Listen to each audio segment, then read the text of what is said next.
But we begin tonight with a tale of two speeches, both from the same man, both from President Obama.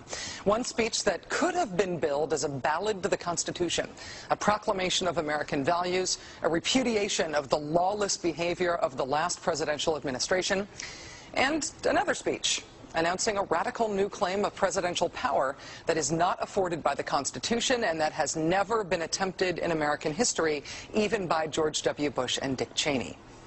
Remarkably, President Obama today made both of those speeches simultaneously.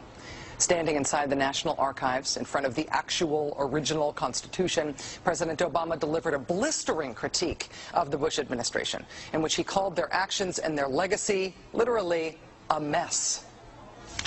Our government made a series of hasty decisions. Poorly planned, haphazard approach. Too often, we set those principles aside as luxuries that we could no longer afford. Our government made decisions based on fear rather than foresight. The decisions that were made over the last 8 years established an ad hoc legal approach for fighting terrorism that was neither effective nor sustainable. An ad hoc legal approach for fighting terrorism that was neither effective nor sustainable. Ouch. Then, moments later, he announced his own ad hoc legal approach for fighting terrorism. President Obama today proposed something new, something called prolonged detention. Doesn't sound that bad, right? Prolonged detention. Did you ever see the movie Minority Report? It was based on a Philip K. Dick short story. Came out in 2002. It starred Tom Cruise, remember? He played a police officer in something called the Department of Pre-Crime. Pre-crime is where people are arrested and incarcerated to prevent crimes that they have not yet committed. Mr. Marks, by mandate of the District of Columbia Pre-Crime Division, I'm placing you under arrest for the future murder of Sarah Marks and Donald Dumanos. Take place today, April 22nd, at 0800 hours, 4 minutes. No, I didn't do anything. You didn't do anything, but you're gonna. Future murder. Creepy, right? Putting somebody in jail not for what they've done, but for what you're very sure they're going to do? There may be a number of people who cannot be prosecuted for past crimes. In some cases because evidence may be tainted,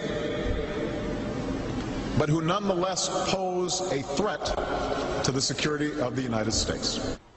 We're not prosecuting them for past crimes, but we need to keep them in prison because of our expectation of their future crimes.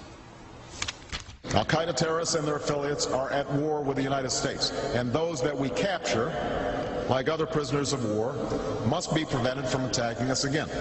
Prevented. We will incarcerate people preventively. Preventive incarceration. Indefinite detention without trial. That's what this is. That's what President Obama proposed today, if you strip away the euphemisms. One civil liberties advocate told the New York Times today, quote, "We've known this was on the horizon for many years, but we were able to hold it off with George Bush. The idea that we might find ourselves fighting with the Obama administration over these powers is really stunning."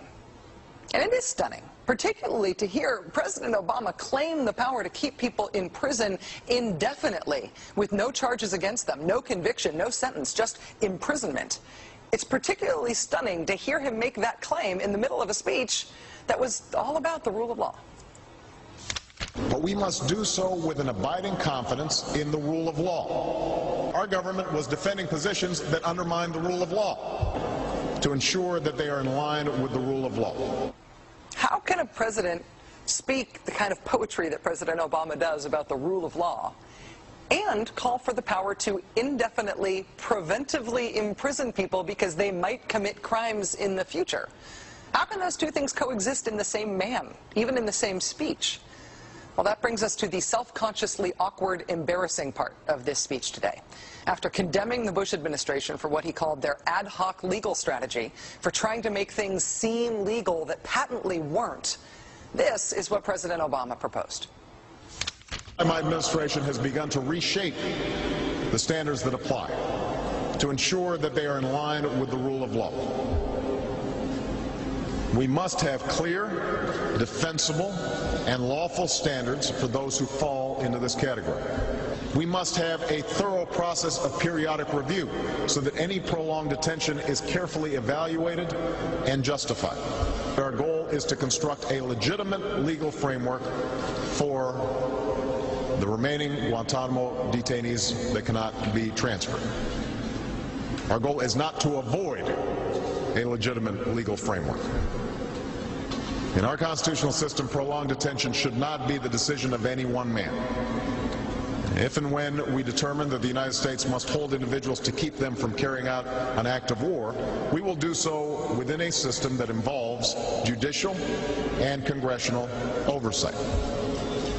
And so going forward, my administration will work with Congress to develop an appropriate legal regime so that our efforts are consistent with our values and our Constitution. You'll construct a legal regime to make indefinite detention legal. You will, what does he say? Develop an appropriate legal regime.